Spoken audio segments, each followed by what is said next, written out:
and gentlemen, welcome to another fantastic episode of Bias Football Takes. I am your humble host, the one and only FA Cup winner, having the best season out of the lot, apart from City, Oluwaseun Winsala, the amiable and happy United fan. This episode Oh, Jesus.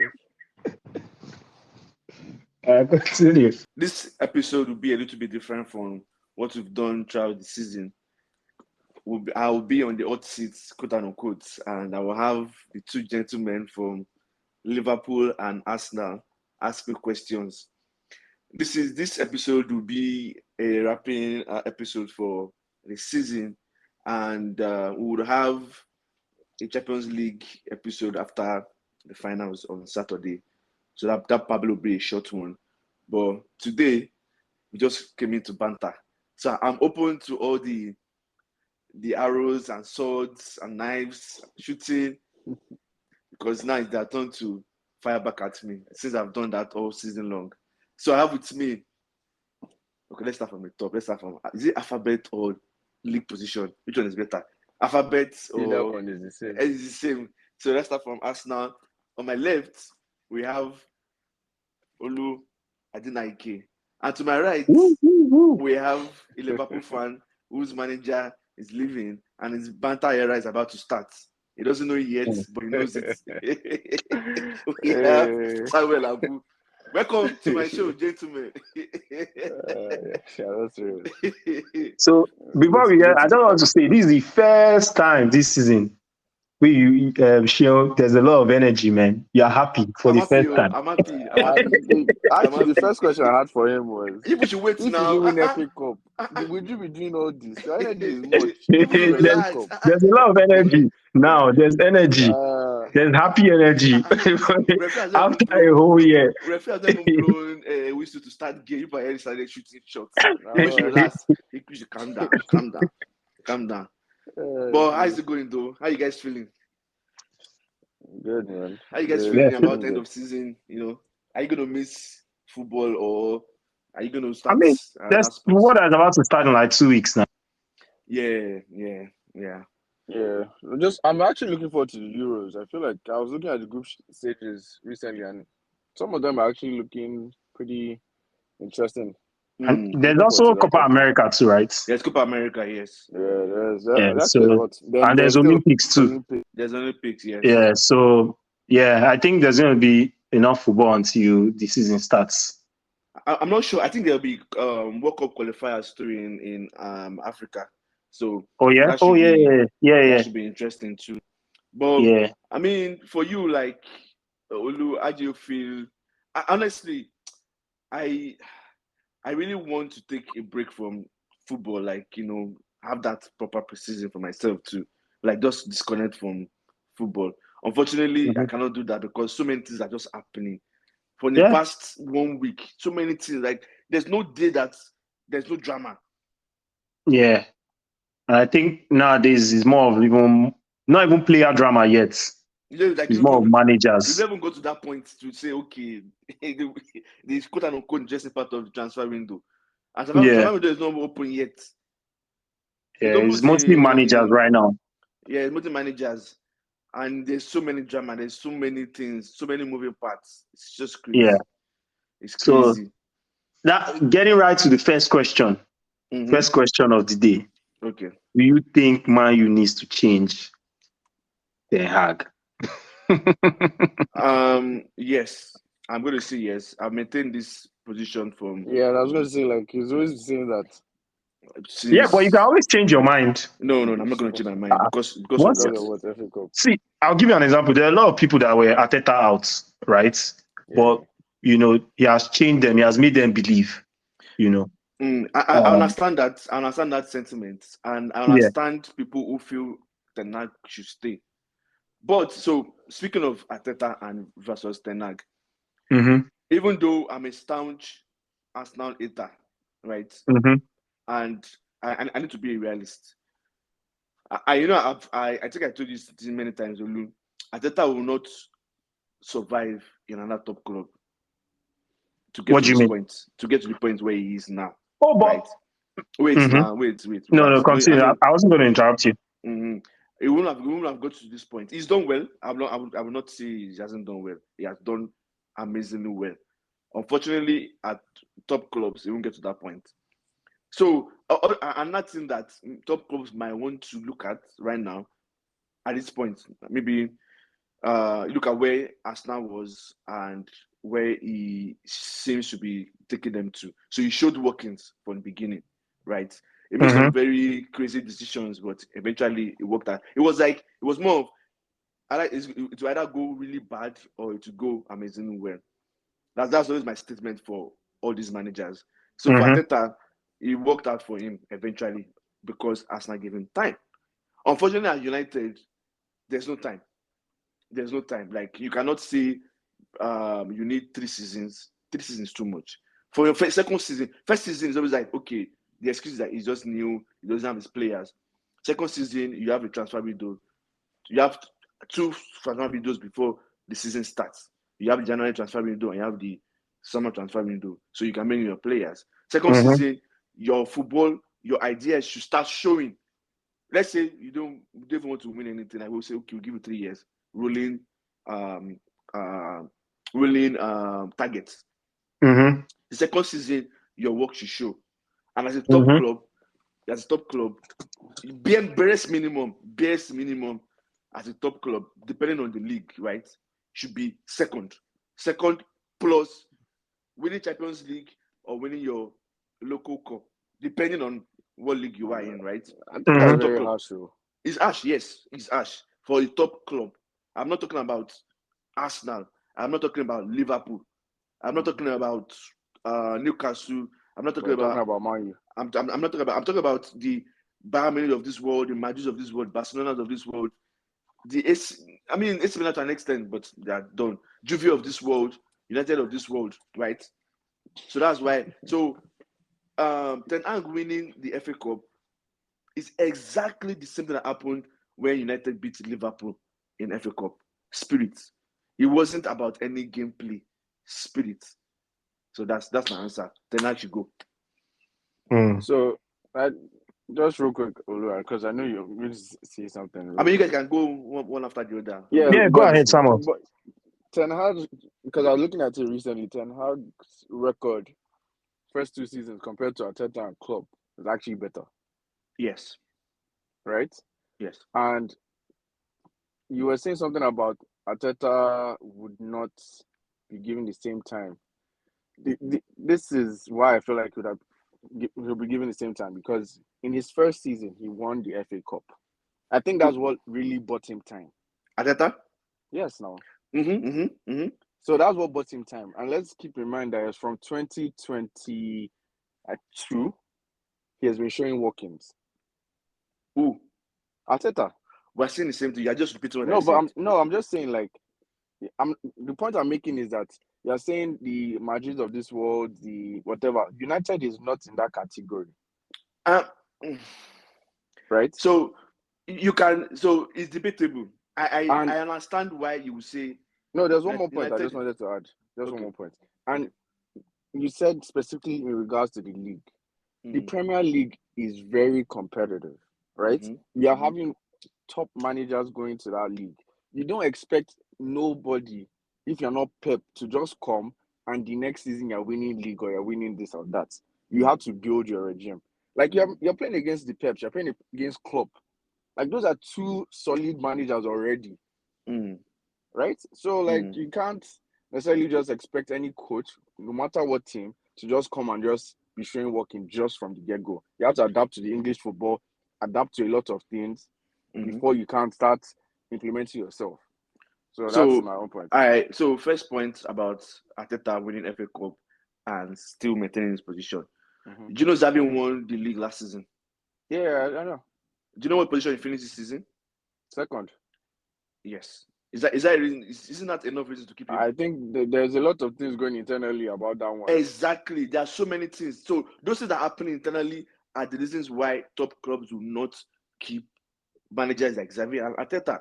Because you cannot just sit down and just close your eyes and say, we just want to play football. There are so many moving parts. And I think with Xavi, I think it also had to do with like demands of funds. I'm not fully sure. Everything plays into it. So I just want to add one thing because especially on Arteta, I feel like for Arteta, one thing that we forget to focus on is like the trajectory and what he had when he first got in there.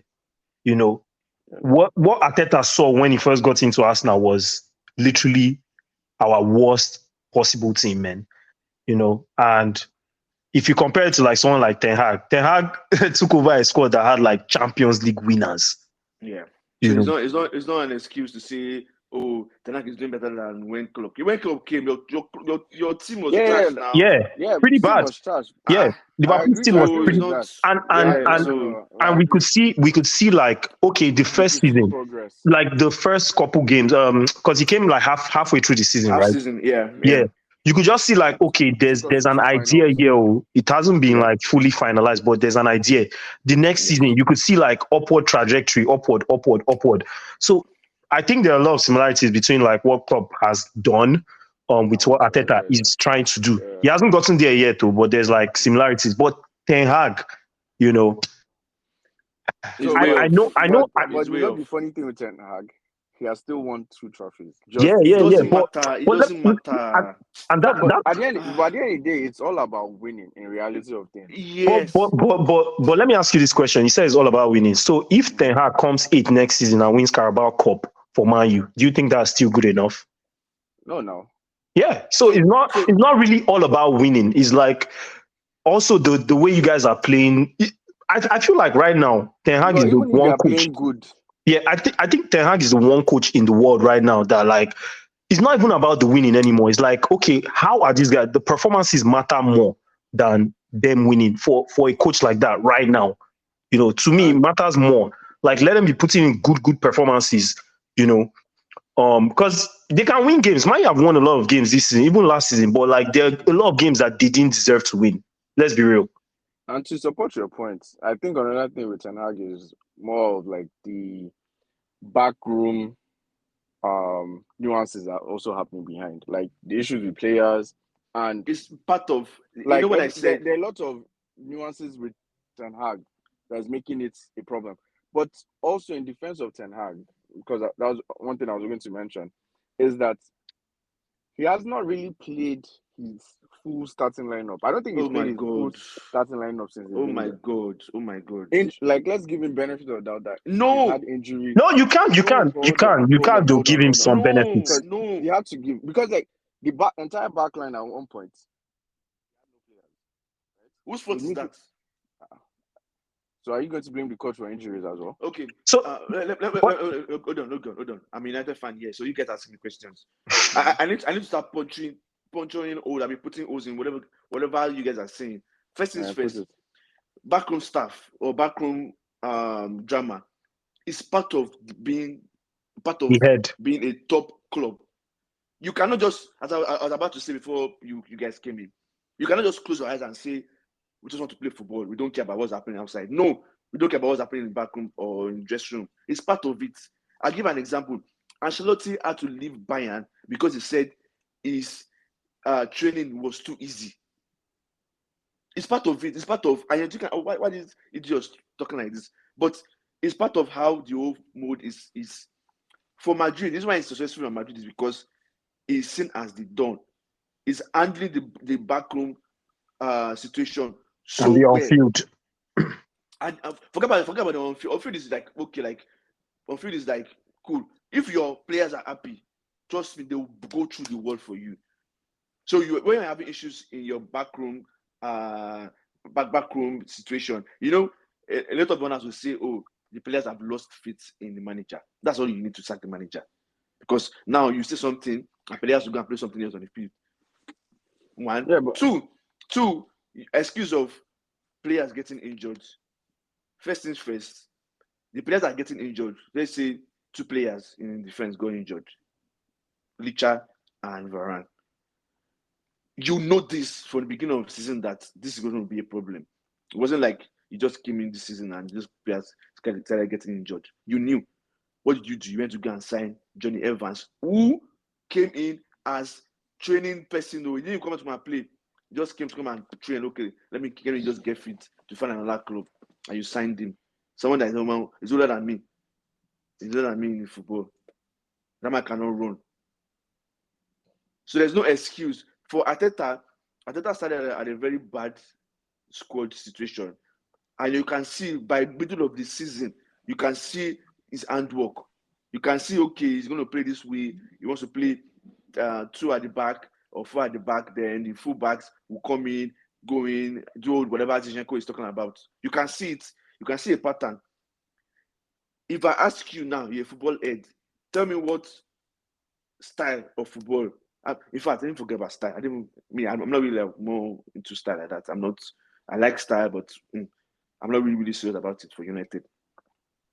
If you guys watch United throughout the season, and I don't know if you guys saw it well, our midfield, you can put in another 10 aside in our midfield during the game.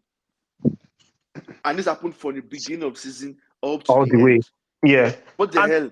The other thing I was going to add to Ten Hag, right, is that okay, they always praise.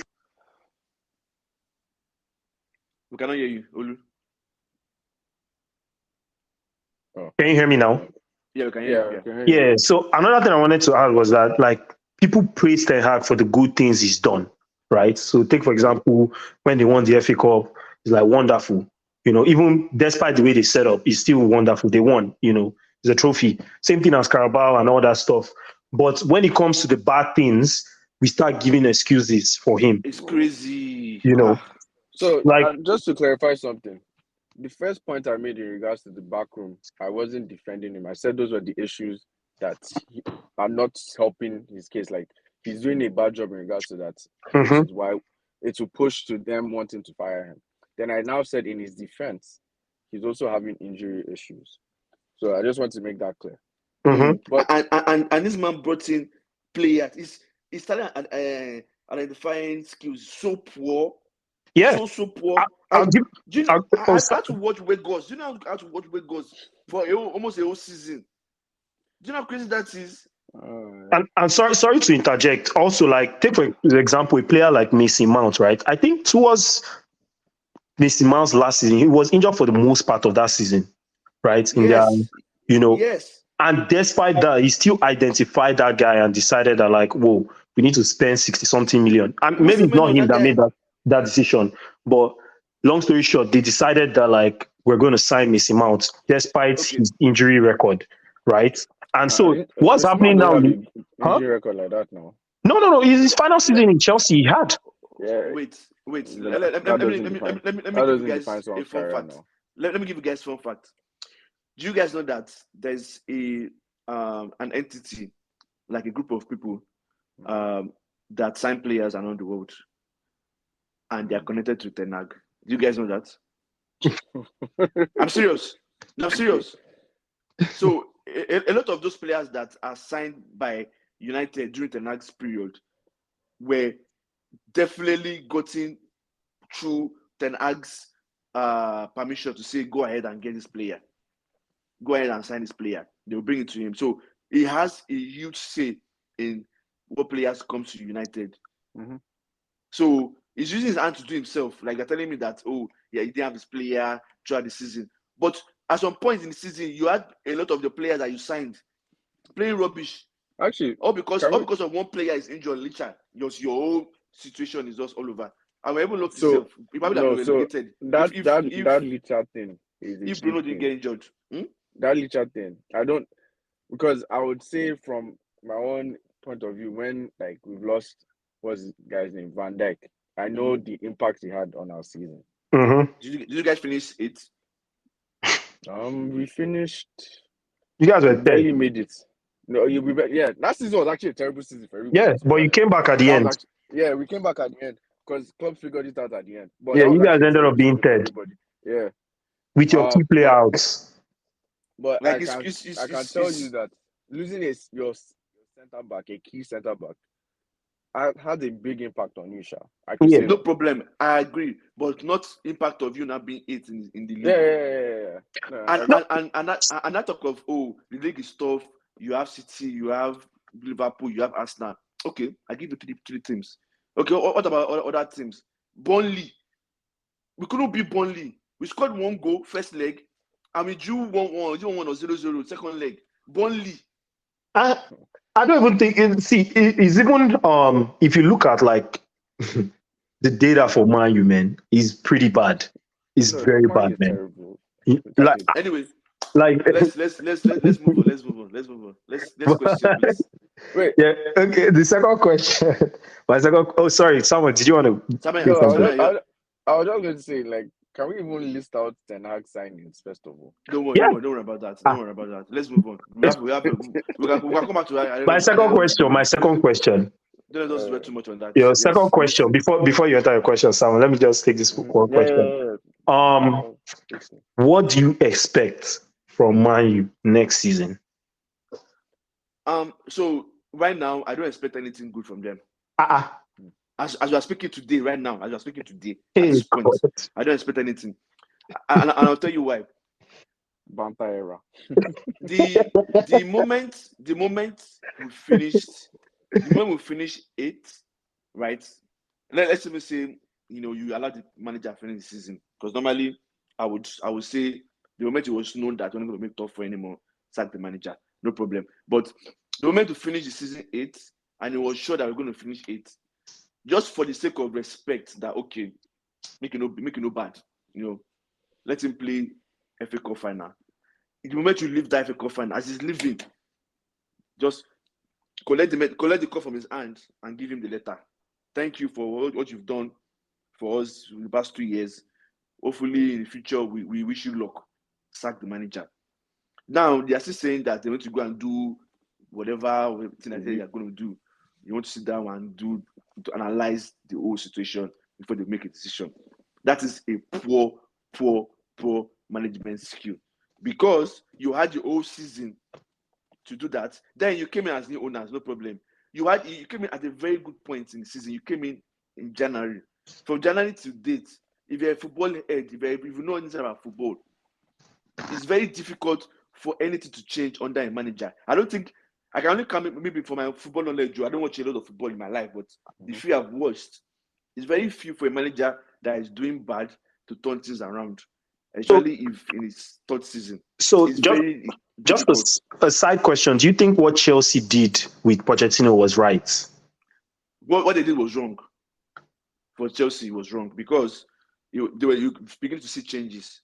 No. Because I'm using the analogy you're using, which was that like they should have already decided even before the end of the season, right? Yes. But it seemed like that decision was already made before the end of the season for Pochettino to leave. No. So I'm about to answer your question now. So for Chelsea, I don't agree, but I understand why they did that. I understand. Why? It shows intent. As a manager, when you're coming in, no matter what happens, this is our standard. We're not going below this standard. So if you think you can do last minute rally to go all the way up, you're still going to leave. It happened with a lot of clubs now. It's not the first time it's happening. Yeah. So it shows seriousness about what they are doing. So if you're coming as a manager, you will know that, okay, I cannot sleep with my 2 eyes closed. Yeah. I need to be ready for what's going to happen. So for United, I don't expect anything. So for Chelsea, yes. Are you still sticking to your answer, which is like you don't think it was good, or based on what you just said now, it was good? I don't agree, but I understand. Yeah, okay. but I don't think that was the reason though. What was the reason? I don't think that was the reason, because I feel like what's his name? Pochettino. While he was Pochettino, even while he was still struggling and everything, there were issues with Tom Brady. I think they had misunderstanding in regards to the direction they wanted the team to go. Because let's think about it. This was literally Pochettino's first season. Yeah. It wasn't like you've been there for 2 years. No, and the person they are now hiring, like, are you serious? So for Chelsea, right? Apparently, it was mostly because Pochettino wanted to get experienced players. Yeah. And Chelsea say no, we wouldn't want to stick with young players. And Pochettino is like, oh, you guys want me to win something, and you're giving me young games, weak apparatus to go the season. So both of them both argue, and say like bye bye. Because that's why it's like it's different. Like it's nowhere the same. It's not. Yeah, no. We know it's not the same. We know it's not but the I'm same. just saying it's not in regards to club's ambition. It's more about, I think that Chelsea is just being is about to be run as a business. Yes, as simple as that. But that running it's still going to yield some things now. It's going to yield some fruits. It would, but at the end of the day, the way they are going is not the way like United will go. I don't think so. Yeah. Okay. So okay, going back to Man U now. Going back to Man U. Sorry, continue. Sharon, you can continue. Yeah. So they should have sacked the manager, and since they refused to sack the manager, it means that the manager will most likely be in the position next season. And it is, and you cannot tell me because the manager is giving excuse. You said your excuse from beginning of January up to the end. Injury. You cannot go throughout a season without having injuries. So are you telling me that next season when we get injuries again, we should just swallow being it? That's what the manager is telling me right now, that just swallow it when you because injuries now. That's what I can do. So with that being said, I don't think if the manager is still there, I don't think there will be a good talent identification because the foolish owners right now, the current new owners, they're very, very sick in the head because they're telling me that they want to sign. I don't know how true this is, but if it is true, that would be a bad decision. They want to sign players not older than 25 years old. That is a very wrong move to make. Why? Because you need experience. I'm not saying buy old players only. You need a mix. So let me say something. We know realistically, like Man U is not going to win the Premier League or Champions League in the next 2 years. Realistically speaking, right? Okay. And I feel like if you can get like that good foundation, which is what you guys are currently trying to get with the Mainos, the Garnachos, and all the Højlund and all that stuff. You can get a good foundation that you can use to ride that next 2 to 3 years.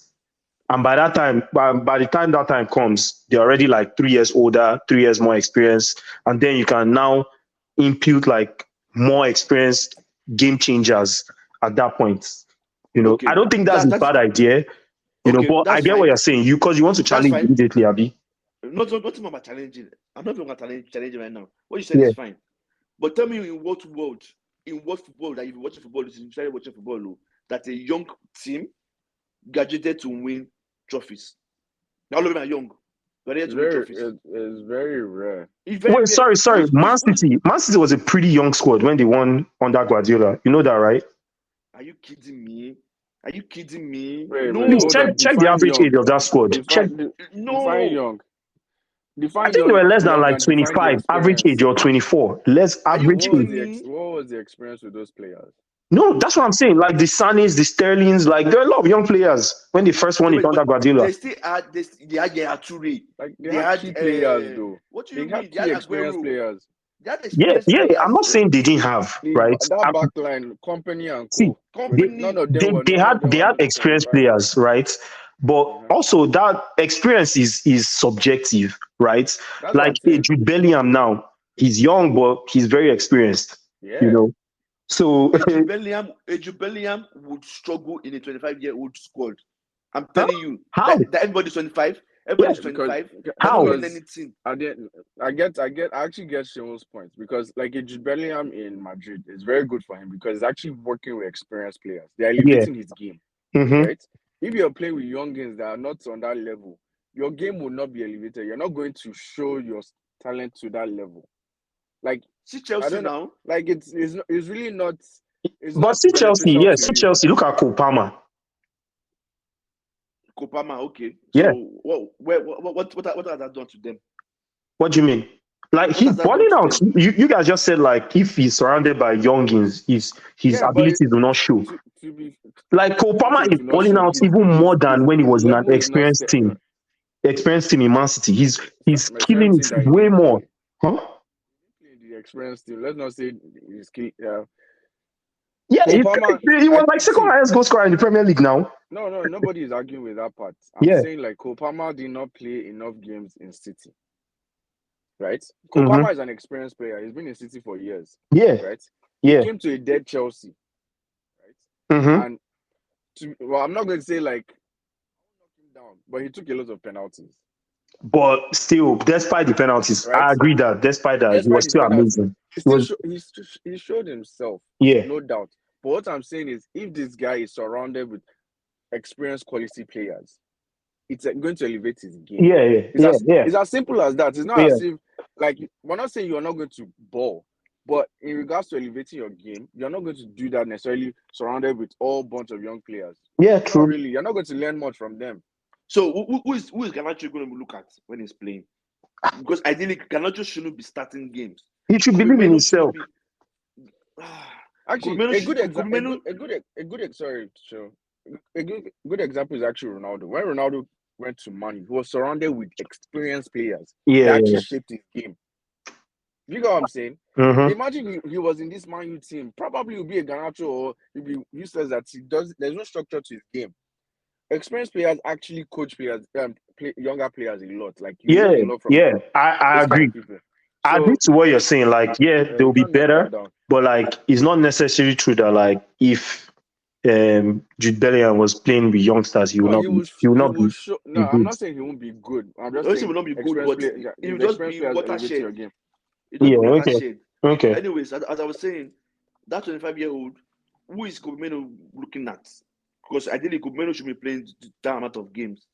You need senior players to even be in the dressing room to be able to hold your nerves and say, okay, at this point, they are really battering us, but, let's hold our nerves. Let's play this way.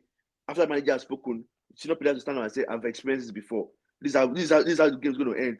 And this is how we're going to hurt them. Or this is how we're going to withstand the pressure.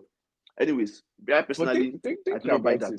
Thinking about it, your current squad, in retrospective, kind of has a lot of experienced players. It kind of has that balance, but those experienced players. So eventually, when that direction comes to play, we'll have a lot of young players. That's what I'm saying. And that I don't buy. I don't buy that. I don't want that. So again, my point about that, like under 25 players, is like, man, the truth about it is that if you guys are trying to get those experienced quality players right now, they are going to cost you guys a lot of money. And you obviously know when Man U comes into play, the price increases. It just naturally increases, man. So it only makes sense that, like, it becomes, because to be honest, man, this Man U revival has to be a project, man. It can't be like I just come and change it like real quick. I'll put it to you. Go and sign a 1 year as just a born child right now. For the day-old baby, go and sign the day-old baby. They will see charge United, irrespective of who. No. I am telling you 100%. Except you want to sign. Now you get charged. Very bad players. But if it's a younger player, it will be cheaper than if it's like an experienced quality player. Regardless, I'm telling you, it's not going to be the same price now. It won't be the same price. I personally do not agree to 25-year-olds so alone. Actually, if we analyze it, right, it's possible that what they're trying to do is get less than 25, right, and also have market value after that. Yeah, market value after. So let's say to a selling team. No, it's not about turning United to a selling team, but like look at Man City now. How have they been able to, like, when Man City is now proving to everybody like, yeah, we are successful, they always say like, oh, what is our net what's it called? Net profits, and they take they got so much money from like Jesus, Sterling, Sane, all those guys, man. Those guys were not cheap. Those guys were not cheap when they signed them. No, they were cheap. Jesus was like 20 million or less for Man City, and they sold him for like 50. Jesus was cheap. Yeah, they sold him for 50. But Sterling wasn't cheap. For United, it's going to be expensive. Sterling wasn't cheap. Sterling was like almost. But even Sterling, they still made a profit on him. Like how many years later? They still made profits on him. Sterling to United will have cost us more than what City bought him for. That's what I'm telling you. Yeah, he's still young. I agree. He's still expensive. I agree, but like we also can agree that like a younger player will cost less than an experienced older player. That is quality. A younger quality player will cost less. I think younger players now would cost a lot more. If you think about it, because like think of Enzo, think of like Caicedo, think of all these players. They are young, and you see huge potential with them. Because the question is like, who else was there? Like experienced quality player that Chelsea could get. They didn't look for. There wasn't anybody. Is Rice, Declan Rice. You know, that was the next possible option for most people. Declan Rice like 24. You know, if Man U is buying players like Declan Rice, what do you mean? Like, how much do you think? I mean, to be in the hundreds now, but I'm saying like put someone on Declan Rice level that is like, let's say like 27, 26. How much would that person cost? I don't know. Think of like a Rodri right now. How much Rodri cost? Probably 150. Rodri, I don't know if Rodri will be that expensive. Because at the end of the day, you also know that this guy has maybe 3 or 4 more years left. Like, there's no resale value. Like, there's really no resale value. Don't let us dwell on this. So, next question, please. Okay, yeah, let's go to the next. Like, it's analysis, man. Just analyze your team. People are stressing me because my question for you, Sheo, is if you don't want Ten Hag, who do you actually want? Who do you think is the right fit coach for Man U? Your friends have asked me this question for 2 seasons, and I say I don't know. Purely because if I know, then I should be the one running the affairs. I should be the director of football in United. It's like but you could also have an opinion on like who you think. I'm not taking the answer. Yeah, you could have an opinion. Wait, I'm coming now. My problem with you is like you ask me question. I even allow me land. That's my problem. Land. However, after Ten Hag's first season, actually no. After Ole's last season, no. After Ole's season that he finished second, I said we should sack Ole. He has reached his peak. And the people asked me, who do I want? I was like, okay, I want Enrique. Purely because at that point in time, Enrique's football was similar to what United played, and he had a lot of young players. The same way Ole had young players at that time. You know, he would have fit in, he would have kind of played a little bit of chaotic football at the beginning. And while he's playing chaotic football, he's winning, but he will be making changes gradually. So Enrique was the person I wanted then. I probably want him now, as we speak. So Enrique. Okay. Enrique. Interesting. Yep. All right. And also the fact that he's experienced in handling a top club, a big team. He's experienced. So all those talk of owners talking to his ears, prayers, and all, he will probably know how to handle it better than anybody that comes in. The young managers right now. Yeah. Just a side question real quick. So if Enrique comes, you said all these things about him. What do you expect from a coach like Enrique within the first 3 years?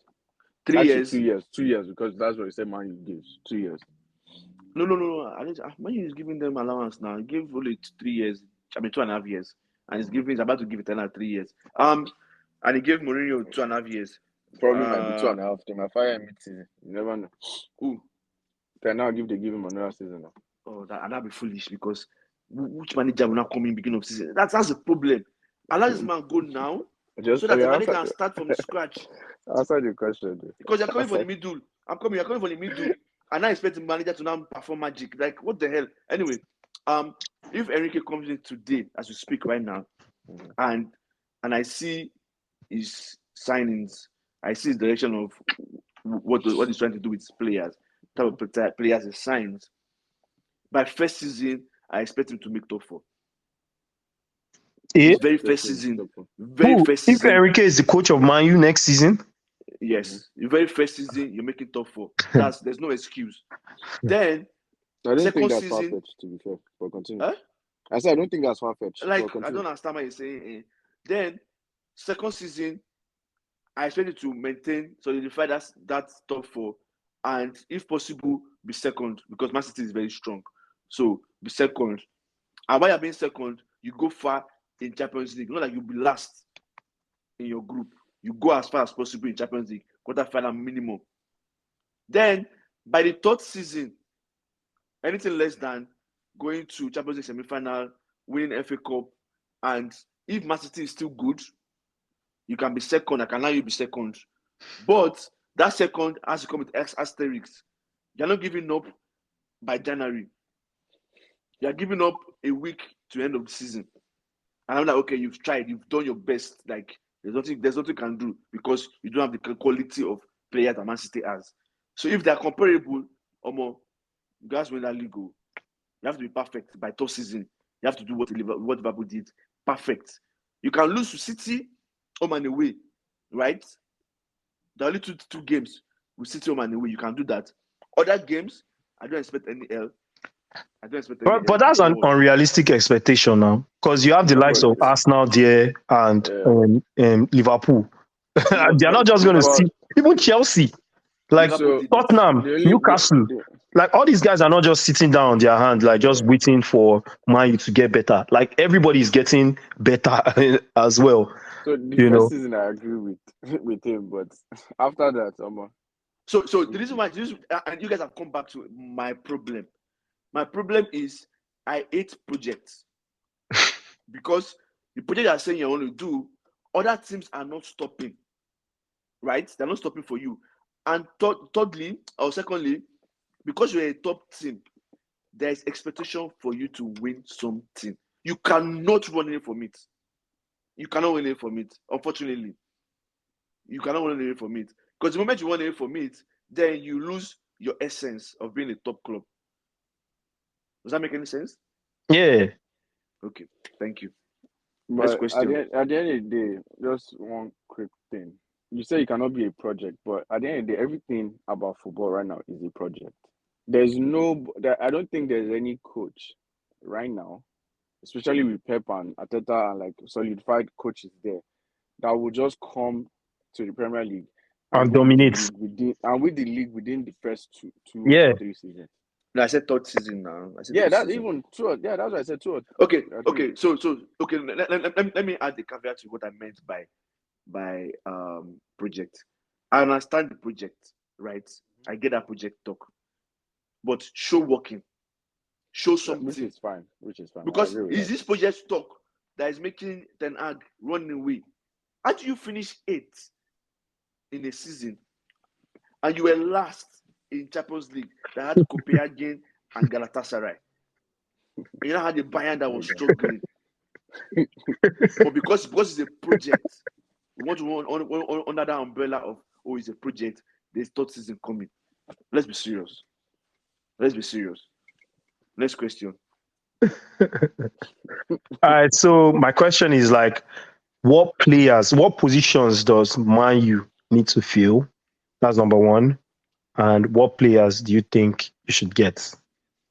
So unfortunately, it's a very difficult question for me to answer. I'll answer it, but the reason I say it's difficult for me to answer is because we don't even know what players are bad this season because they are bad, not because of the system.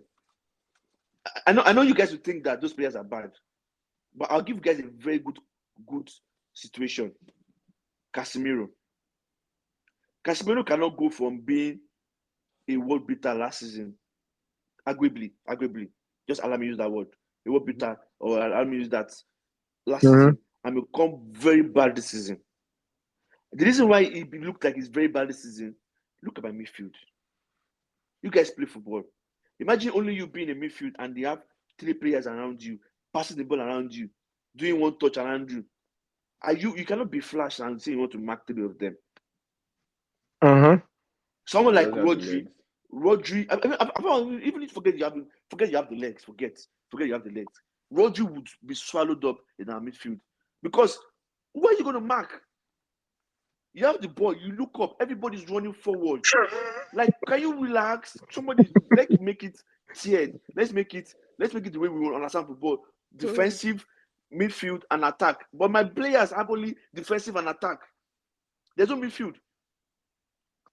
Rashford, right, is a very good example. Rashford cannot go from a 30 goal scoring player to barely scoring 5 goals in the season. Granted, he had injuries. You cannot go all the way from that. Like, it's not possible. You have bad seasons, but you cannot go from 30 to 6. That's a very bad ratio. Garnacho, everybody's screaming about. Garnacho had, I would say, average season. But because United is so bad, we are just clicking on something. I don't think Garnacho played well. Garnacho in the last 10 games was horrible. But we cannot talk. I cannot blame him because the boy, he tried. And he's young. He's a 19-year-old boy. He's young. Carry the whole ball on the whole team on his head. We had the best, I would say, out of 10 goals. Our player was like 3 or 4 best goals this season. What does that tell you? Individual brilliance.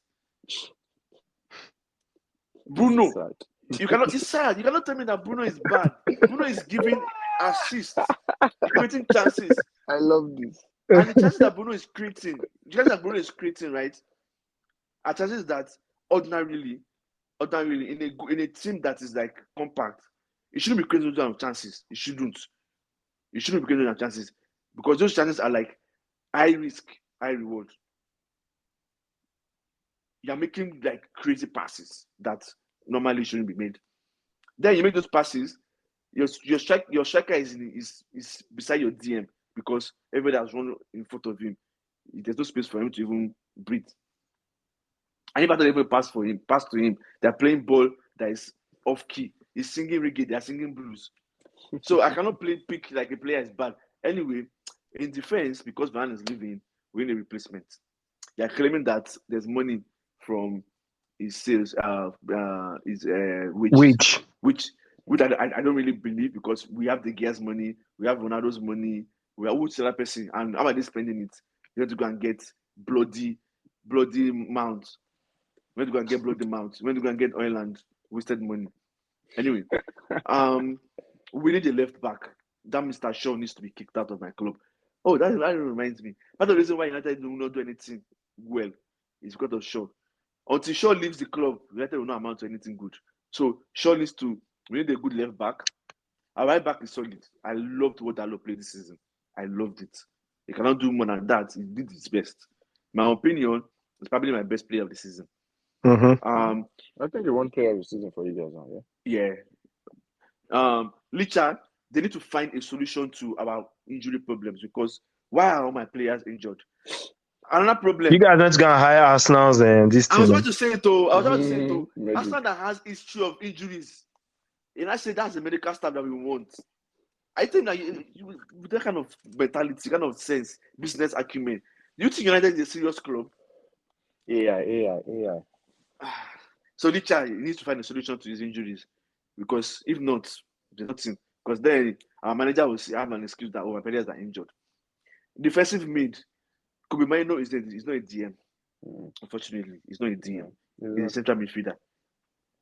So we need a DM. If they are against Casemiro, which I believe, I don't think Casemiro is bad. Casemiro can still play one more season for me. But if they say Casemiro is bad, we need a DM. Then on the right hand side, why on earth is Ahmad not playing football? And we have fidget spinner on my team. Sancho needs to come back. I don't care what the fight is between both of them. Sit both of them down, lock both of them in the room, give them boxing gloves, fight each other. I don't care. Come out and start games for me. Ahmad, Sancho, Anthony, they are enough for that right hand side. Left hand side, Rashford, Garnacho, okay. If PSG comes with money and say they want Rashford, sell it. You said not sell it, not even him. Although I love Rashford. Rashford should retire as a United legend. But if money comes and it's good money, sell it. Go and find another left winger. Striker. Did you say Rashford is a legend? No, I say I want him to retire as a United legend. Oh, okay. Yeah. So attacking midfield, we are okay there. We have more than enough players there. In fact, it's just ridiculous. So we need a replacement for Eriksen if they don't want to play Eriksen anymore. So Eriksen and Casemiro are suffering the same problem. And I feel like those players are tired of United. They are just they've tuned out, they've zoomed out like this team is just trash. So, striker, we wasted money on Ireland. We're still waiting for him to jam. He's a very good player. He's a very good player. Unfortunately, the way United plays, they don't play for strikers. So I don't know how we will have to resolve that issue. If they can find that boy, he can score goals. He's a strong player.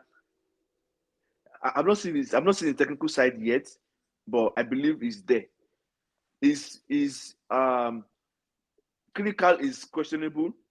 I would say out of 10, I'll give him like 4.5 because I'm chances that he had that he should have put if he had buried. But I understand. Wait, so what will you give Jackson and Nunes? Jackson are like I don't know. Yeah, I understand. You know my opinion about those two. You know my opinion about those two. So they also need bench players, you know. So yeah, I've answered your question. So how many players in total? Bro, an entire 11, man. Yeah. Yeah, I think 11 players. You guys need a full squad. Like the way from his emotional spill, like that. Sounds like and 11, man. Unfortunately, you cannot do that. You cannot do that. Unfortunately. So you have to make do with what we have and edit gradually. Thank you. Next question. Oh my god. Well, I was going to say like Rashford, right? What's it? You're going in and out. Can you hear me now? I can hear you, yes. I said Rashford. Yeah. Rashford, I remember. He has one good season. The following season is bad. Next one, good. Normal. Yeah, normal. So yeah, like normal. that one, in regards to Ten Hag, I don't even know if I can attribute it to Ten Hag. He just always has one issue or the other after a good season. I don't know why. Yes. Yeah. But I agree with the Casemiro stuff. But anyways, my question for you is this: If Man U keeps Ten Hag, right? Yeah. What position or what are your expectations of Ten Hag for the following season? Because at that point you have no choice. So what are your expectations? So for Ten Hag, it can go amazingly well or horribly wrong. We're at the tipping point right now.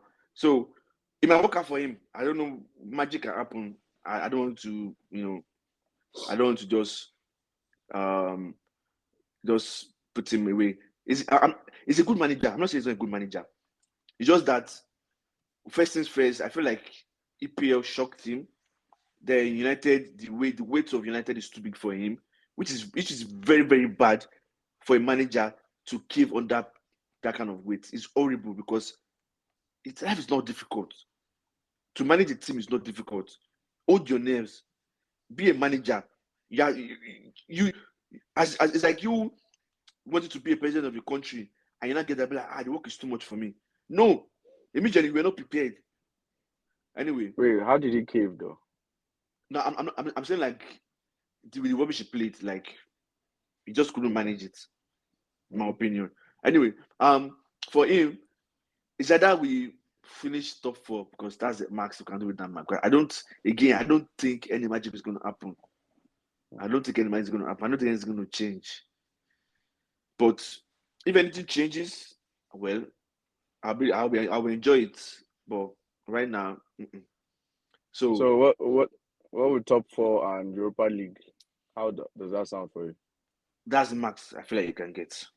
You win Europa League? Mm-hmm. That man's not win Europa League. It's not. He's not going to win Europa League. Facts. He's not going to win Europa League. You don't read that guy at all. He's not going to win it. I'm telling you, he's not going to win it. He's not. But you made a point, which I think we've been trying to tell you. What's the point? You categorically just said he was shocked by the Premier League. Yeah. Right? And a lot of coaches, that happens to them. Okay.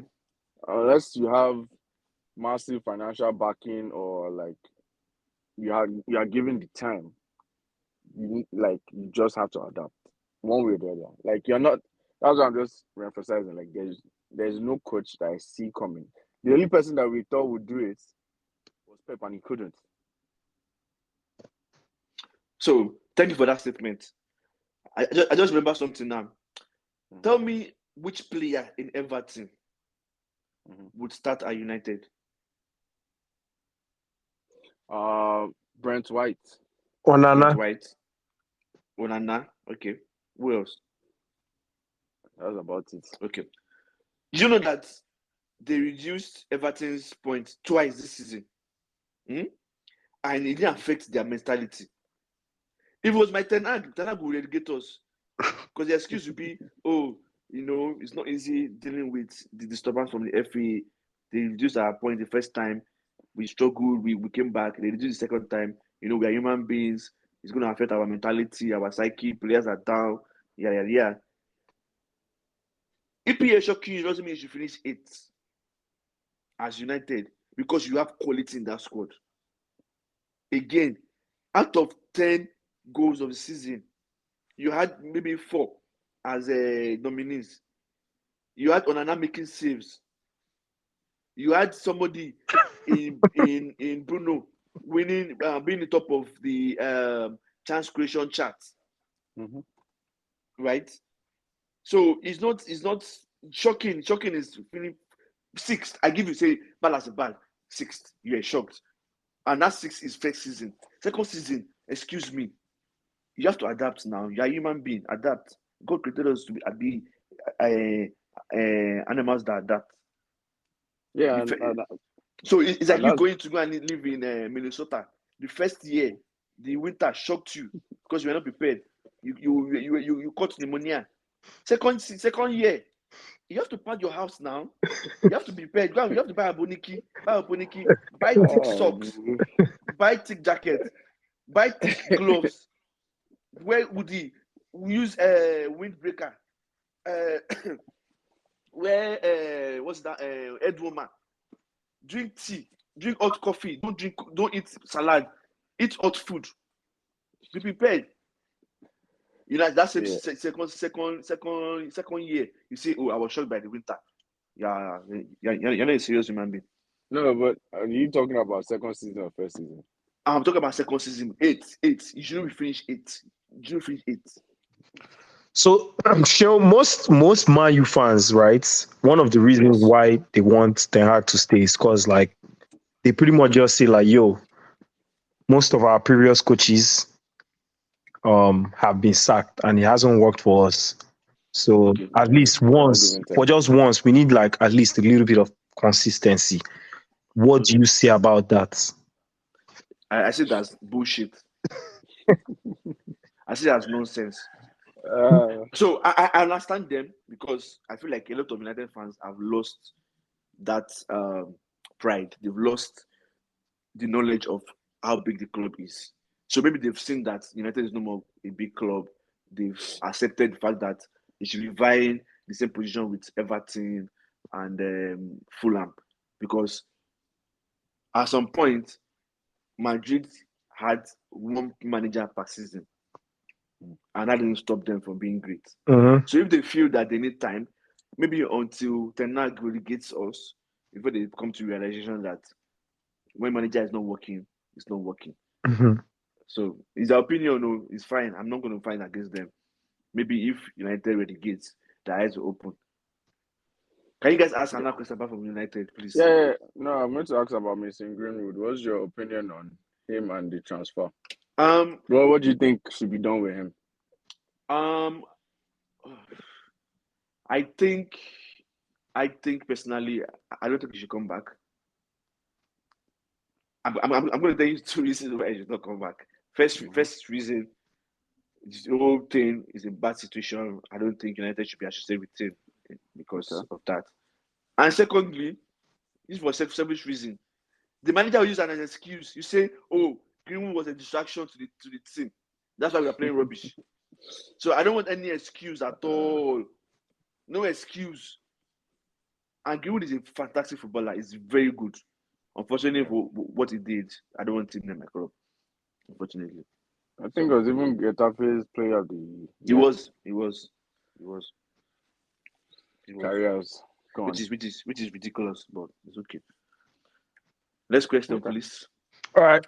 So realistically speaking, Sheo. Yes.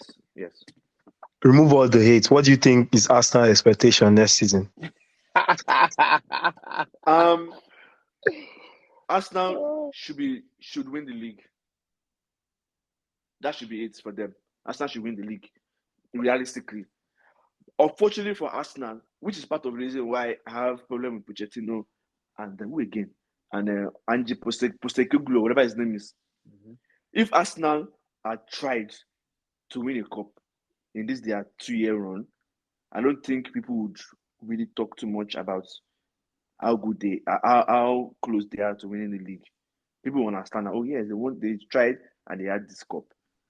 But you've not won anything, right? Mm-hmm. And you are second twice. Mm-hmm. So automatically in your third season, you should be winning the league. Yeah, I agree. You should win a trophy at least at bare minimum. Unfortunately for Arsenal, Arsenal cannot win a trophy that's not the league and finish second or win the league. They can't. Bare minimum, you have to win a trophy. Arsenal can only do one thing. They can only do one thing at a time. No, I'm serious. They don't have capacity. They don't have the wherewithal to be diverse. And that is on Arteta, because as well as Arteta is great, quote unquote, for Arsenal, he doesn't have the bench and he doesn't know how to rotate properly. It was until Martinelli was on his last legs that he decided to start, okay, let me play Trossard more. And Jesus, oh man, I'm happy. Jesus should be a good sub for Saka. That is going to help you guys in the long run. But until he does all those things, you guys can only do one thing at a time. So that's my answer. Yeah, but I think Arsenal does have a decent bench. But to Sean's points, Tata needs to either trust and believe in them a lot more, to use them for smaller games or other things. Yeah, but the thing is that the gulf in the qualities is apparent, man. Yeah, but from Martinelli to Trossard. That's one example, but there are 11 players on the field. Hold on. Even from Saka to Jesus is there's a difference, but Jesus is capable. But it was Jesus is capable of giving you 5 good games or whatever. All we're just saying is managing those stars better. Like, how is Saka playing so many games? Like, you will hear this guy is injured though, but he still played the next game. Like, there's no break. I think we forget that Jesus was injured as well for a lot of time this season. So the other option was what's his name? Reece Nelson. Yeah. So in that case, you can see the gap in the quality between both parties. So could you have restructured and maybe done something else? Wait, who is your second striker outside of Kai Havertz? That's what I said. Jesus started as a striker now this season. No, then there's Nketiah. I forgot about it. You see the gap in the quality, is apparent. But I mean, that's the point of transfer window, to fix problems like that at the end of the day. Yes. Yeah. I saw you guys are linked to what's this guy's name? That's Slenko or Sanko? Yeah, Sesko, Benjamin Sesko. Yeah. Should be a good fit. But unfortunately, he's a good fit, but he's young and it shows the direction in which Arsenal is going. You guys do not want to win the league, because you cannot buy that kind of player and now grumble that City has quality. Go and buy a player, a striker that's going to give you 30 goals a season so you can win the league. Like I don't know. Don't ask me. Like, there are many players that will give you that. Okay, let's say like an Osimhen, that will cost you 150. We don't only have one. See, wait now, we don't only have one gap in the squad, right? Let's say we have 200 million to spend, because of financial fair play and all that stuff. I think we tend to forget that, like, Arsenal, we've been buying more than selling in the past 4 years as well. Yes, because of the gap in quality. Yeah, so we have to make up for that, right? So right now, because of financial fair play, we can't spend that same amount. So let's say it's like 200 million right now, and there's that 30 goal striker, which is Osimhen, and it costs you 150. Do you think Arsenal should be spending pretty much 3/4 of their budget on a world-class 30 goal striker? It depends on what your aim is. If you want to win the league, yes. I mean, but there are other gaps in the squad, though. This season, do you think if you had a striker a top 9. I don't even think that was the main issue because we scored the most goals. That was not the main issue. We scored more goals than any other team. So what is the problem? I mean, the problem is that they just need to be killers at certain games. So take, for example, when we lost against like Fulham. Actually, to correct myself, Arteta made a mistake at the beginning of this season. He was doing try and error. And second half of the season, he was like, yo, all right, I'm sticking to this method. So take, for example, putting Declan Rice as the number 6 instead of the number 8. Declan Rice as a number 8 performed way much better than as a number 6. Wow. What? What? Wow. Wow, what? Remember when I said Declan Rice is not a DM or a deep lying player? He is. I said so. He is. That's not what I'm saying. I'm not saying he's not. He can play as a number 6, but I'm saying he perform better as a number 8. I said that he will play better in that number 8 position. I don't remember, but I don't remember. I said, wait. I said, Papa, I said 2 things for you guys this season. I said Dzeko will be a weakness, and I said Declan Rice, if he plays as in that position, that deep position, it's going to affect you people that they used to play further forward, and you guys need to get a DM. I said it too. I don't remember, but anyways, I think don't get what you said. The guys can still play as a number 6, right? There are a lot of things That's not the point. That's not the point. You want the best. You want the position where your player will bring out the best. Yeah. If you have option, if you have another player to play in that position, why are you forcing the player there? Yeah. So my main thing is that like we had like a Thomas Partey that was out for the most part of this season. He was supposed to be playing. Timber out for the whole season. So a lot of ideas or plans that this guy had at the beginning of the season to use those players in certain ways, like Havertz and all those stuff, he had to like completely switch, not completely, but tweak it a little bit. So first half of the season, he was doing a lot of try and errors, like Kai Havertz as a number 8, trying how he will run in the box and all those things, And second half, there were tweaks, man. Take for example, Trossard starting way more games, Declan Rice now moving from that being that sole number 6 to like number 8, balancing attack and defense. So second half there was more consistency, than the first half. First half of the season we were not good. We pretty much were not good. We're winning games, but we're not good. But second half, like we literally dropped only 4 points in the second half of the season. Okay, next question, please. Don't let us join on Arsenal, please. Next question. This guy doesn't like Arsenal. I don't have any questions. Yeah, you asking me a question and you're the ones answering it. No, I had to give you the explanation. Don't worry about it, sweetheart. I've already said Arsenal needs to win the league. Yeah, I mean that's the expectation. To be fair, who will win? Madrid or Dortmund? Champions League. Honestly, going by heritage and history, apparently Madrid has only lost one final in European Cup competition. I can't remember. I think to Juve or somebody. So with that going for them, I would say by bookies, if you bet $9, you get $2 back. If you bet $2 that if you bet $9 that Madrid will win, you'll be getting $2 back. So I feel like Madrid should win, but honestly, I want Dortmund to win, all because of Sancho. Sancho winning Champions League and coming back home and say, drop your Champions League, put your Champions League medal on the table before you talk to me. That's what I want. But I mean, I don't think there's no prize for you predicting that Madrid will win if they win. The shocker will be Dortmund winning. So, but I want Dortmund to win though. I want Dortmund to win. Because if Madrid wins, we will not hear anything. We don't hear any word though about Bellingham winning Ballon d'Or. I don't want that. Please. Of Vinicius. I mean, I understand Vinicius. Vinicius, like if they give Vinicius, I'll never bat an eye. But Bellingham, no, please. The player is too much. Well, he starts back it up as well though.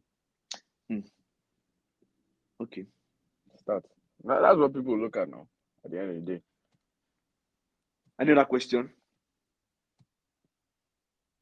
Are you guys made you guys so shocked. Mm-hmm. You guys are speechless. You guys are speechless about my. I won't say we're speechless. We're asking questions from that one. This opportunity, I've asked Wrap it questions. up there. I've asked you guys questions throughout the season. Are you guys your turn? Now you're gonna ask me questions. We'll give you in doses now. We're not just You can ask me a question about the league, about managers, anything. You don't just have to be United. Because you see that you when it comes to United, you're supposed to be strong. You want to be talking about United, United. Because you avoid talking about them now. This whole season, you've avoided talking about them. It's because you want me to say something different, and I've been saying the same thing the whole season. I'm tired of saying the same things. I'm sure today is anything new that I said that you guys have not heard before about United. Mention one thing I've said. Everything you said was new because you never answered questions. Mm-hmm. That's a lie. Please now, Olu, please. Yeah, that's what. Yeah. I'm not known to be a liar. You always say the truth. I beg, one question has he answered from you? Yeah, so answered. This is the first time I'm hearing him admit that Anthony is useless. Who? Anthony is useless? Olu needs to go. Ten Hag needs to go. Ten Hag needs to go. No, I'm saying Ten Hag needs to go. That's your one that you've stuck with. Yeah, that's the only one I'll say you stuck with. Outside of that, you never said anything. Okay, no problem. So no more questions. So can we end on a good note? Yeah. What good note? Okay. So my question to you guys, do you guys believe in this? Okay, let me say believe. What's your take on using Pep's aura to get managerial roles? Let me put a good platform, like good, entry point to this.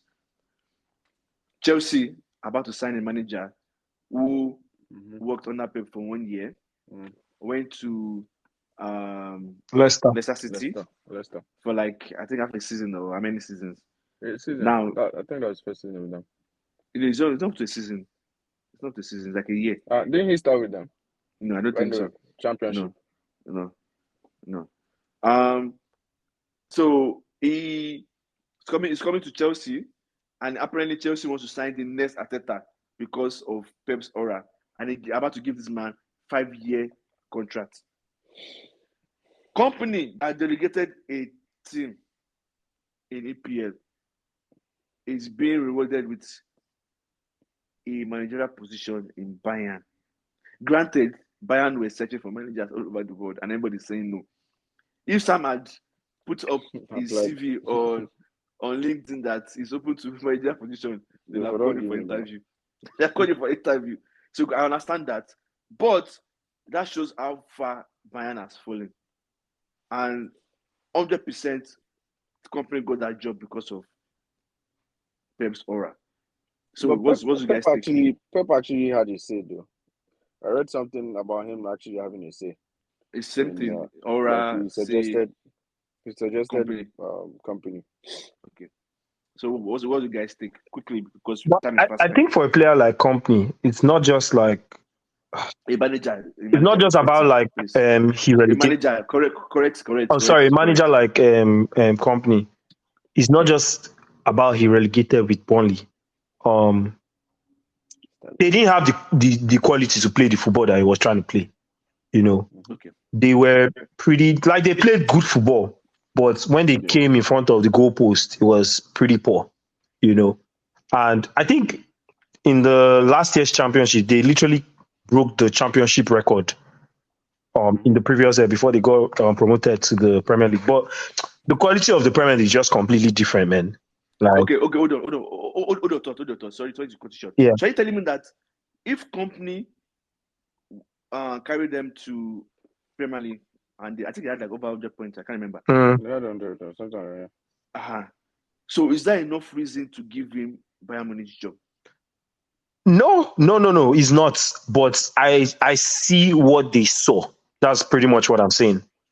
Okay, so is he the only manager in top football that is playing that kind of football?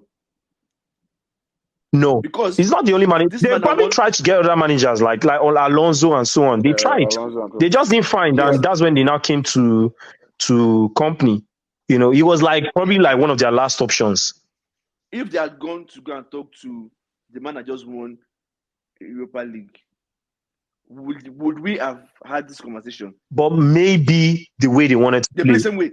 Maybe they play almost the same way because Atalanta creates a bunch of chances. Trust me, they overload the chances. They play attractive football. I know Liverpool will know. Liverpool will know. Liverpool will know.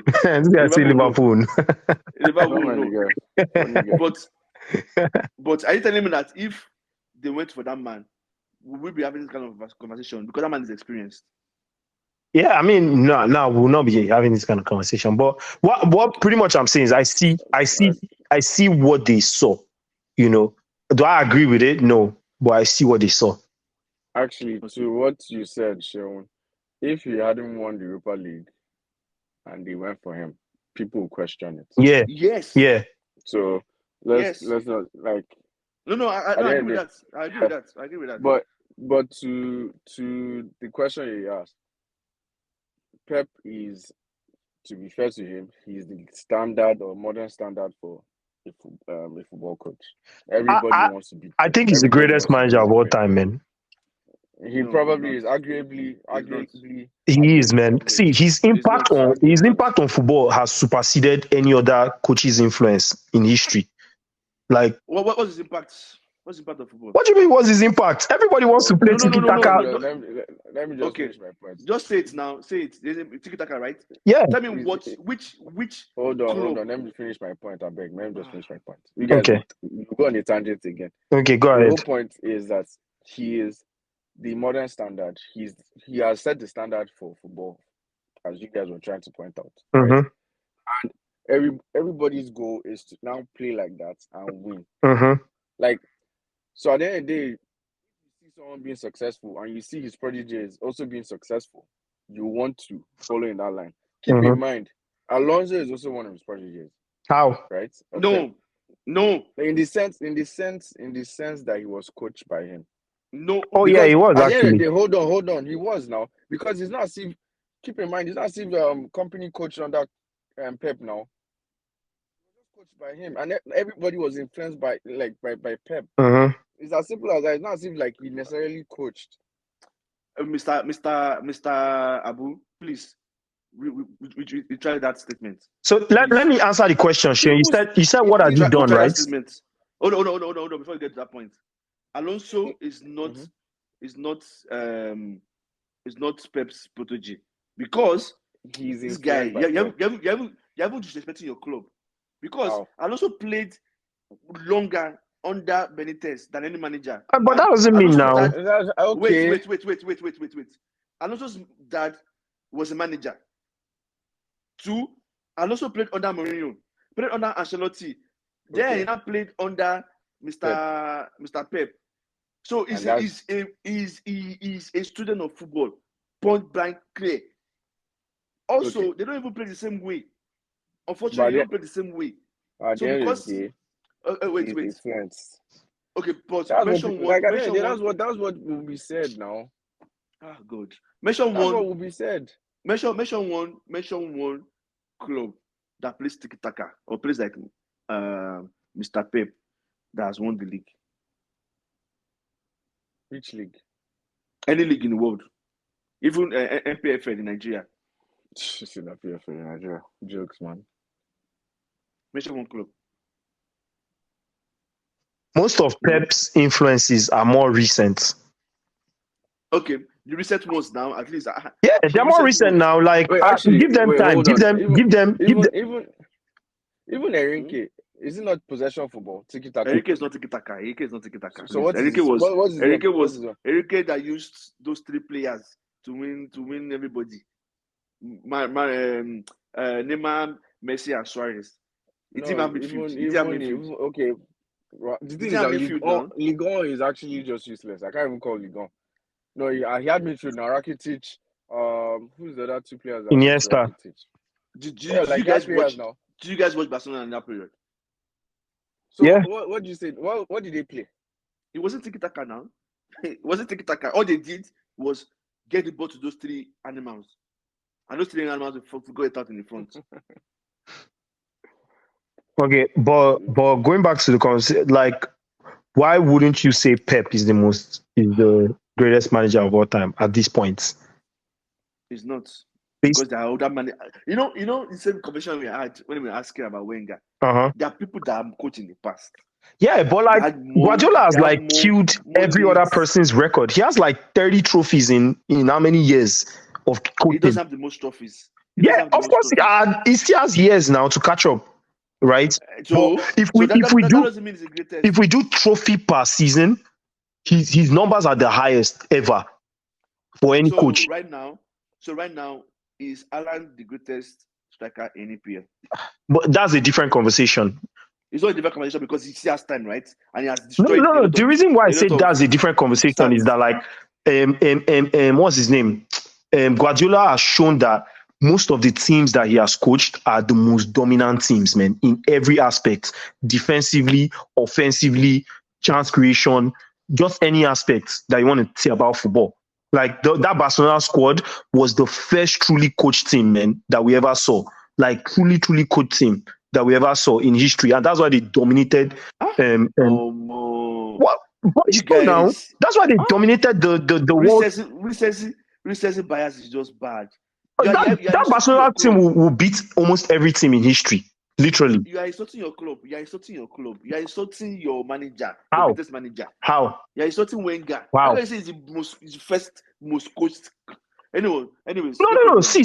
About Wenger. Wenger literally. Wait, let me just say one thing about Wenger. He literally told his players, he gave them the freedom to like express themselves, man. But I'm saying Guardiola's teams, like the players don't have that freedom to like just express. It's more of coaching, like literally coaching, man. And that's what I'm saying. Is probably the first team that will like, wow, like we've never seen this kind of that you know that what team? That you quote unquote, give me one team that has been. No, I'm just asking you now that for you, right? That's what you think. No. I'm asking you, like, what team do you think was like, wow, this is like coaching, man? Like this, the way these players are positioned is based off like full coaching. It's like not even anything. Like everything they are doing is telepathic. Like they are dominating teams that like the possession is like 80 to 10%. Like teams don't see the ball when they were playing against them. Literally. So only football, possession football is football, right? That's only football. They wasn't just holding the football, they were annihilating teams, man. Because Mourinho coached his teams too. Mourinho didn't try to coach his teams. Liverpool will know. Even Barcelona too will know. Anyway, no problem. Next question, please. Let's round up. Well, actually, so to the question I even asked, didn't Xavi win La Liga? Was that? Yeah, Xavi, but it's like a Pep prodigy. Wait, actually, I need you to define tiki-taka. We can see. I'm sorry, we don't have enough time on this. But Xavi is a Pep's prodigy. Tiki-taka is possession football. Xavi is a Pep's prodigy, though. I cannot go into the details of. Okay, but is Xavi Pep's prodigy? I'll give it to you. Yes. Okay, then he answered your question then, or your. Okay, only Xavi. Another person. I can't think of anybody. And Xavi never play Pep's style of football, so but it's fine. You say because he was coached by him. Wait, now doesn't mean Doesn't mean you're not influenced. I don't understand. It doesn't mean you're influenced by somebody. Like the whole point is that you are influenced by somebody. It's like, let me.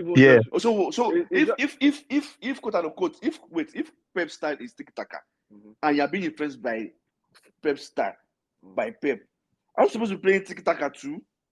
I mean, not fully. You can add your own things to it now. You can add your own. Okay, so Xavi added. So Xavi added 80% of. Like, I'll give you an example. Like Arteta, there are elements of his games that he took from Klopp. Like literally, there are elements of the game that he took from like a Davis Moyes. You know, like defensively. You know, it's funny, but it's true though. Moyes is the defensive coach. He took that from like Guardiola's team don't defend like Arsenal's team, man. Okay, let's move on, please. We don't have enough time. Okay, so quickly, this next. Actually, Sean, please, just one question, right? Okay. Since you don't agree, you guys have the opportunity to ask questions. You don't use it now. I want to take my time. But we said we should ask questions. Huh? Since you don't agree that Pep is the greatest of all time, all right, hasn't influenced anybody. Which coach has influenced? Yeah. No, I'd not say it not influence people. Though. Don't get me wrong. Go. I'm saying the managers are quote unquote influenced. What are they doing with their lives? So put down that.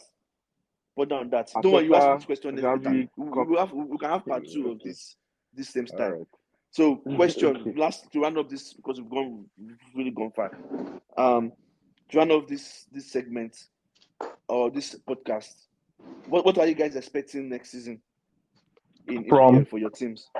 From your teams. Yeah, I mean, I'll go first, man. Quick. I expect us to win. When you start hold on. When you start talking about Arsenal, you just go like start talking. Short. Please. Yeah, so for Arsenal, I expect us to win the Premier League. That's my expectation. You say that every time. Okay. No. I said it last season, but now I'm saying it with chest. But in the Champions League, I was just looking today and I saw like there's a different format completely. Yes. You know, I expect us to be in the first top 8 of that and qualify for like the next round. Yeah, and qualify for the next round automatically. I don't expect us to be playing like in playoffs to get to that like top 4. That's the expectation, man. Top 4. Top 4. Oh, that reminds me, self. He said you wanted Madrid. Anyways, Mr. Liverpool, what's your expectation? I get to the semi-finals, champion. Bouncer era, man. Wait. Semi-final. As a semi-final. Okay. Yeah, that's the other expectation.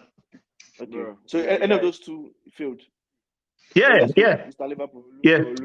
At least I respect you as an Arsenal fan. You're not as delusional as everybody else. But right now, you're sounding very delusional. In terms of what? Bro, Gary, I know you're seeing progress. But it's not like that, though. It's not 1+1. Next season will be tough for you. I don't expect it to be easy. Okay. But I expect us to improve as well. You are just not making semi-finals Champions League. Okay. We'll see.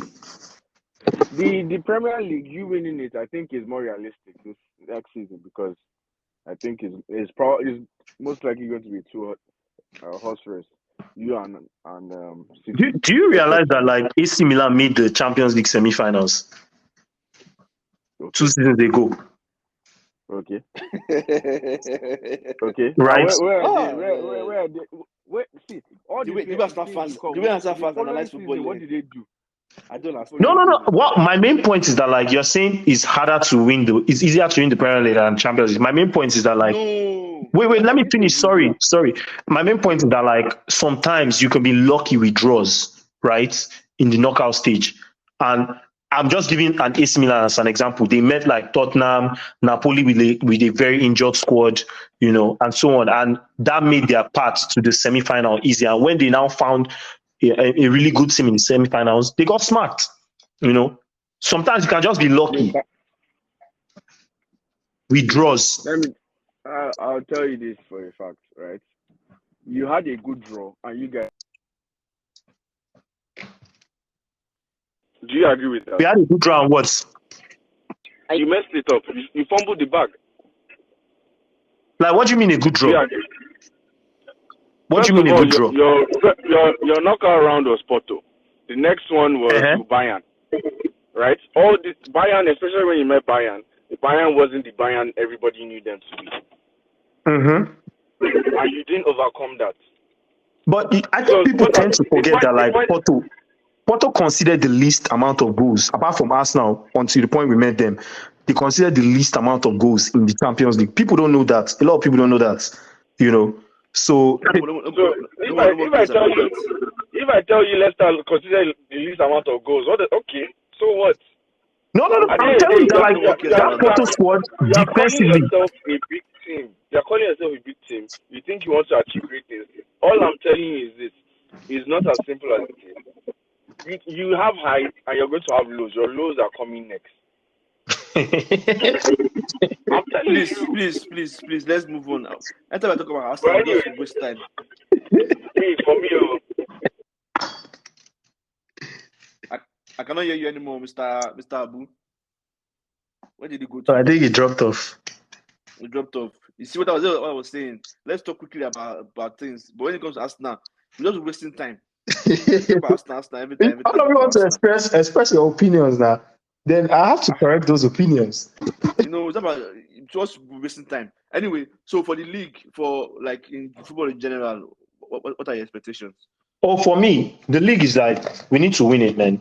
Like, not you. I mean, like in general, not you. Oh, first Arsenal, second Man City.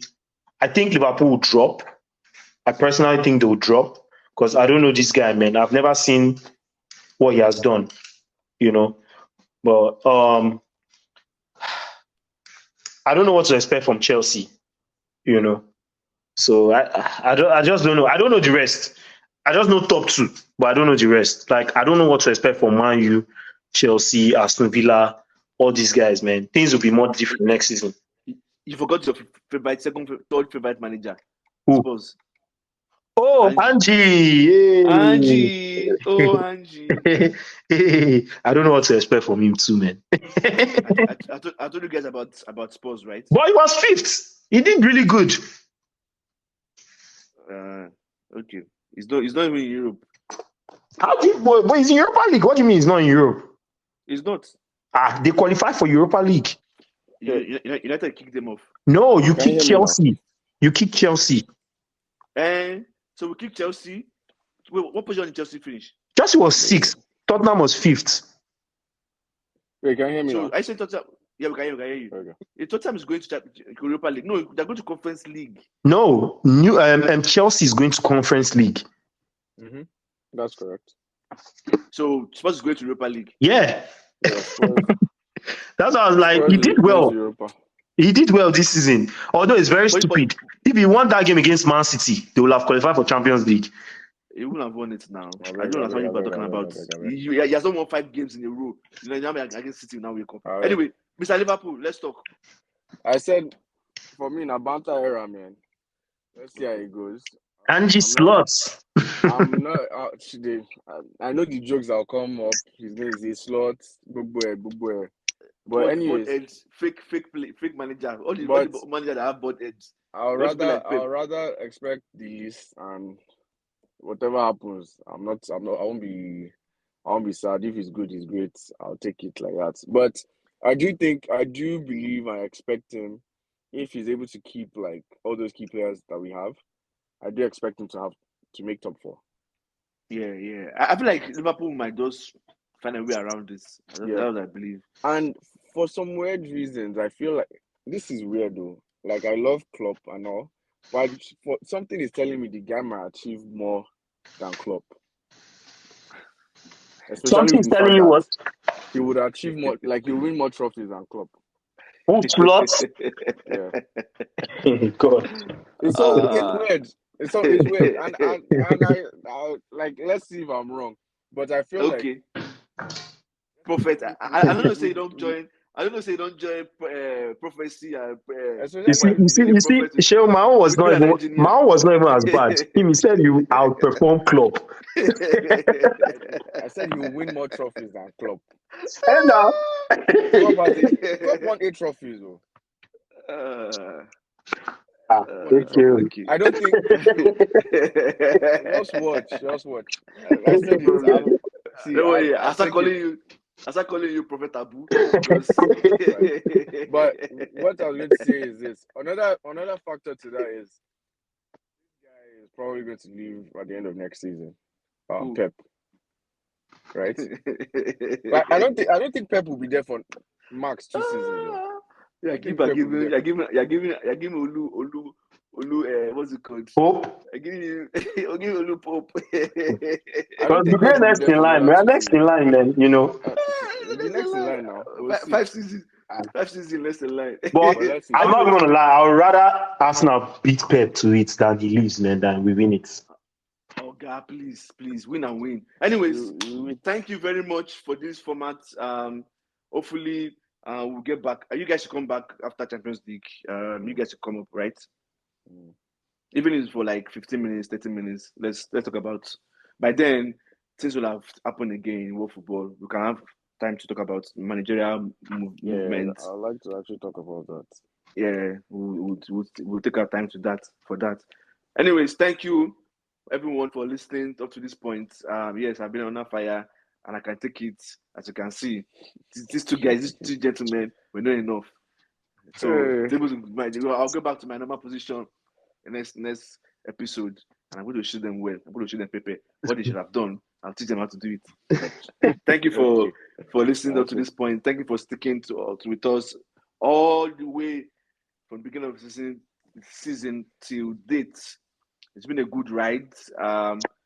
We plan to get better next season, and with your support, we would achieve great things. Thank you, and continue supporting Manchester United, even if they are rubbish at the moment. But I remember we went to we won FA Cup, and our FA Cup win rang around the world more than City winning the league. That says a lot. A big team is always a big team. Your boss will say, "Bafon guy," it means accept your boss. Arsenal learned the hard way. Liverpool learned the hard way. City is about to learn how to. Thank you very much. Any last words? Short last words. No. We'll see again next season. We go jam. We go. Someone said Arsenal is like a seasonal seasonal movie. They always say we watch next season. Yeah. Next season. Don't worry. I always waiting for next season. Worry. The finale will soon be there. When the finale come, we now go hear them. Bye. Please, good night. Thank you. Bye, everyone. Bye.